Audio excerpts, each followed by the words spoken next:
তবে শুরু করব বলতে পারছি না, তবে বিষয়টা খুবই দুঃখজনক। ময়ূকরঞ্জন ঘোষ, আপনাকে আপনার কলকাতাবাসী আপনার বাসায় আমন্ত্রণ দিতে গিয়েছিল আজকে।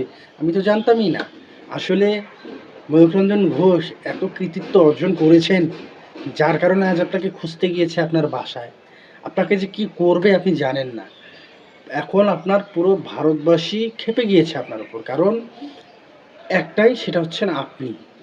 আপনি এই যে মিথ্যা প্রোপাগান্ডা ছড়িয়ে বেরিয়েছেন, সেই প্রোপাগান্ডার একটা বিস্ফোরণ হয়েছে। সেই বিস্ফোরণ থেকে একদল মানুষ এখন আপনাকে খুঁজতেছে। খুঁজে আপনাকে মলম লাগাই দিবে। মলম, মলম। যেখানে যেখানে গার্ডে গার্ডে ব্যথা হয়েছে সেখানে মলম ঘষে ঘষে লাগাই দিবে। যে অত্যাচার আপনি করেছেন মানসিকভাবে, অনলাইনে তো ঢোকা বন্ধই করে দিয়েছিলাম, কিন্তু কিছু কিছু মিডিয়াতে আজ দেখতে পাচ্ছি আপনাকে মলম লাগানোর জন্য কিছু কিছু মানুষ খুঁজছে। যাই হোক, কলকাতাবাসী, হয়তো নিউ মার্কেটবাসী, অনেক মানুষ আছে তারা আপনাকে খুঁজতেছে। কারণ তাদের হাসপাতাল, এর আগেও বলেছিলাম, তাদের রেস্টুরেন্ট, তাদের এখন বর্তমান আলু পেঁয়াজের অনেক সমস্যা হয়ে গিয়েছে আপনার, শুধুমাত্র আপনার এই প্রোপাকাণ্ডার কারণে।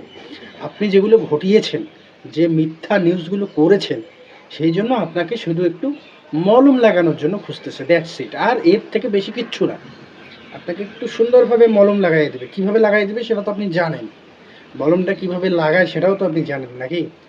এই যে মিনমিন মিনমিন মিনমিন করে আপনি আর বাংলা, চট্টগ্রাম খেয়ে দিল, অমুক খেয়ে দিল, তমুক খেয়ে দিল, এখন তো আপনাকে খাওয়ার জন্য খুঁজতেছে। যাই হোক, মন খারাপ করে নিন না। আপনাকে সান্ত্বনা দেওয়ার জন্যই বলছি, খুব দুঃখ হচ্ছে।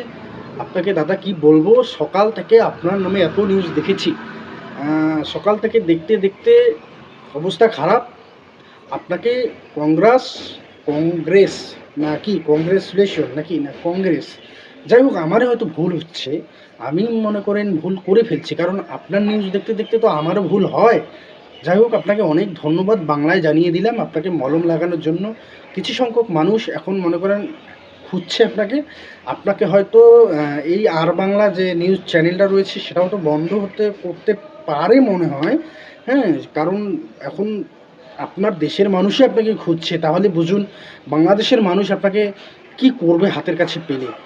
আমি সেটা বলবো না, আমরা বরাবরই বন্ধুরাষ্ট্র। আপনি যতই চেষ্টা করুন, আমরা তো আর আপনাদের দেশে যাব না পর্যটক হিসেবে, চিকিৎসাও নেব না। আমাদের দেশেই ভালো মানের ডাক্তার আছে, আমাদের দেশে ভালো মানের চিকিৎসাও হয় এখন, আমাদের দেশে সেরা 10জন ডাক্তারও আছে। সব মানুষ যে খারাপ তা আমি বলবো না, ভালো মানুষ আছে বিধায় পৃথিবীটা আছে। আপনাদের দেশ